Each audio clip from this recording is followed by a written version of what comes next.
ही भाजी कशाची आहे तुम्ही ओळखली का? वांग आणि शिमला मिरची एकत्र करून भाजी कधी बनवली का? नेहमीच त्याच पद्धतीने वांग खाऊन जर कंटाळा आला असेल ना, या पद्धतीने केलात तर तुमच्या घरातली सगळी मंडळी न खाणारी सुद्धा आवडीने खातील. अगदी ताटात भाजी शिल्लक देखील राहणार नाही. तर नेहमीप्रमाणे न करता आज माझ्या पद्धतीने झणझणीत अशी ही वांग्याची भाजी करूनच पहा.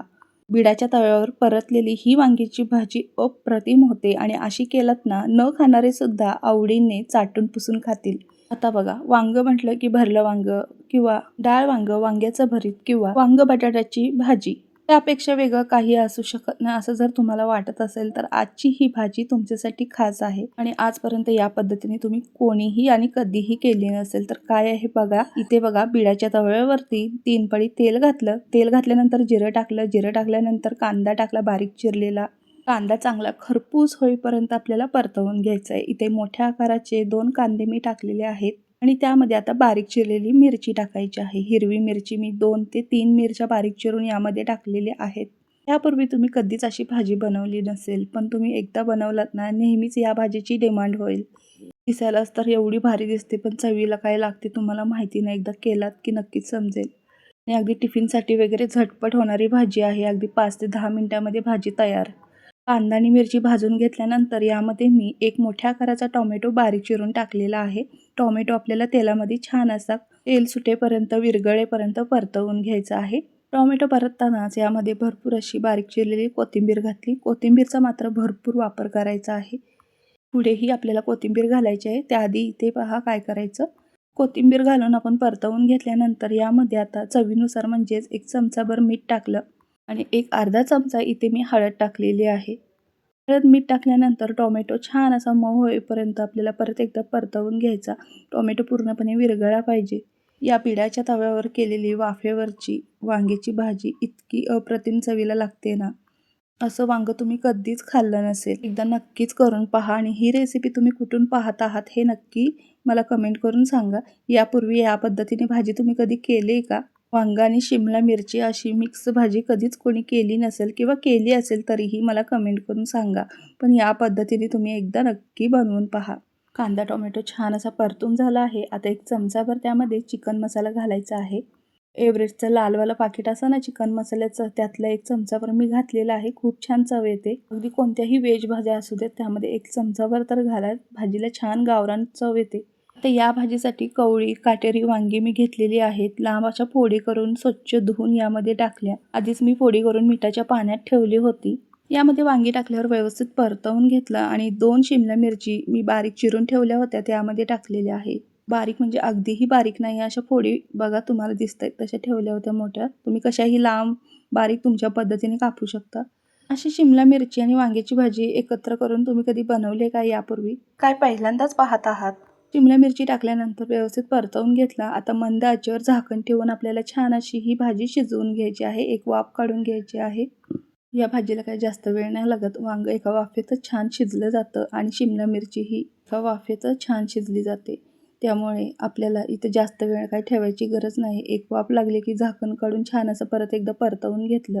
हे बघा, एक वाफ लागायची खोटी, पण भाजी मस्त शिजली आहे आणि तेल सोडू लागले आहे. आता पुढे काय करायचं? नेहमीच आपण कांदा लसूण मसाला वगैरे घालून भाजी बनवतोच. सुरुवातीला बघा आपण 2 ते 3 हिरव्या मिरच्या बारीक चिरून टाकलेल्या होत्या आणि ही भाजी अशीही छान लागते. बारीक चिरलेली कोथिंबीर टाकली वरून की अशीही छान लागते. पण पुढे काय करायचं ते मी तुम्हाला दाखवते. त्यामध्ये 1 चमचाभर गोडा मसाला टाकायचा आहे आणि 1 चमचा किचन किंग मसाला, त्याचबरोबर एक अर्धा चमचा बेडगी मिरची पावडर यामध्ये टाकायची आहे.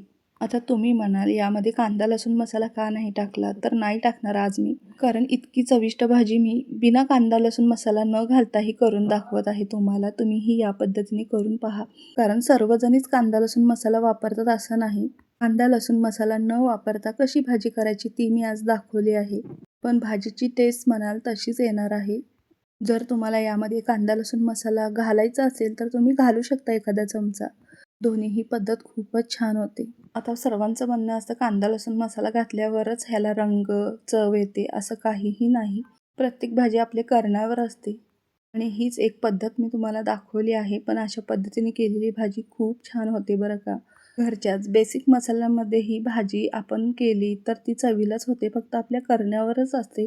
आता बघा, ही भाजी आपल्याला मसाले घालून व्यवस्थित परतवून घ्यायची आहे आणि परत एकदा झाकण ठेवून मंद आचेवर आपल्याला एक अर्धा मिनिट तरी वाफ काढून घ्यायची आहे.